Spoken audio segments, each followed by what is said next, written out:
Samantala, nasa Zamboanga City pa rin si Pangulong Aquino upang magbigay ng tulong at suporta sa ating mga na apektado ng standoff ng MNLF. Naglibot po si Pangulong Aquino sa iba't ibang evacuation centers upang kumustahin ang lagay ng ating mga kababayan doon. Narito po muli si George Bandola. George? Magandang gabi sa iyo, Rocky. Magandang gabi kay Haji at sa ating mga kababayan. Actually, tama ka dahil ang Pangulong Benigno Aquino III ay nandito pa rin sa Zamboanga sa mga oras na ito. At patuloy na minomonitor ang sitwasyon dahil nga nasa level 4 na ang crisis dito sa Zamboanga. Sa ilalim kasi ng level 4, mga kaibigan, kinakailangan na makialam na nga ang national government o ituturing itong National Crisis Committee na kanyang pamumunuan.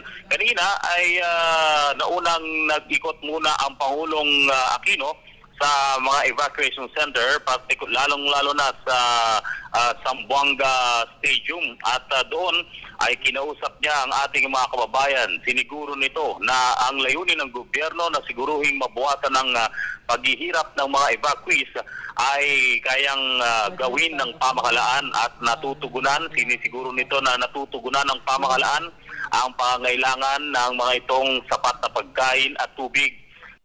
So na aabot na sa 60,000 individual ang mga nasa iba't ibang evacuation center ngayon, 44,000 actually sa loob lamang ng Zamboanga City Stadium. Ito po yung home ng 1988 palarong pambansa at ayon sa kanya sapat yung pagkain lulutuin ng mga ito. Tiniyak din ng Pangulo na asikasuhin ng pamahalaan ng pangangailangan at hindi ito magpapabaya kahit na matapos pa yung nangyayaring tensyon.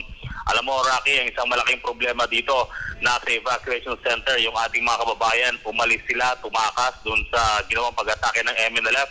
Pero ang masakit, wala na silang babaligang tahanan sapagkat sa nakalipas na linggo, halos 6 o 7 magkakasunod na sunog ang dinanas ng Barangay Santa Catalina at Santa Barbara, kung saan ay hindi bababa sa 500 bahay ang natupok, at talaga sa bahagi ng Barangay Santa Catalina, abo ay naitinuring ng pamahalaan ang kalagayan ng mga dating bahay doon. Tiniyak din ng Pangulo na lalagpas pa sa 2 linggo ang supply ng gobyerno para sa mga kababayan natin na nasa evacuation center. Matapos ang ginawang pagbisita sa grandstand ay nagtungo ito sa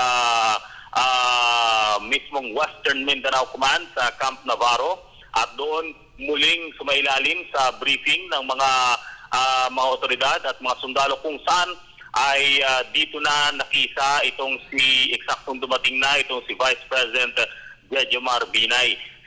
Base na rin sa pahayag nitong si DILG Secretary Marrojas, pagdating ni Vice President Binay ay binigyan din ito ng briefing, at dito na muna nag-giveaway itong si DILG Secretary Marrojas, kung saan iniwan niya ang Pangulo at ikalawang Pangulo para mag-usap at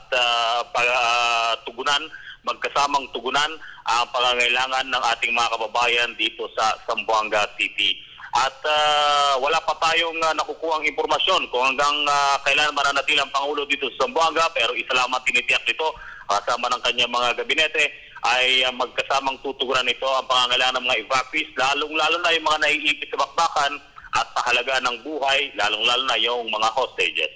Mula pa rin sa Zamboanga, kasama si Eddie Arellano at Julius Masayon para sa Telebisyon ng Bayan, George Bandola. Rocky? George, pwede ba bang mailarawan sandali? Kasi kami dito sa Maynila, pag sinabing Zamboanga City, sarado pa rin yung mga ilang establishment dito? George? Tama ka, Rocky. Actually, sarado pa yung mga establishment.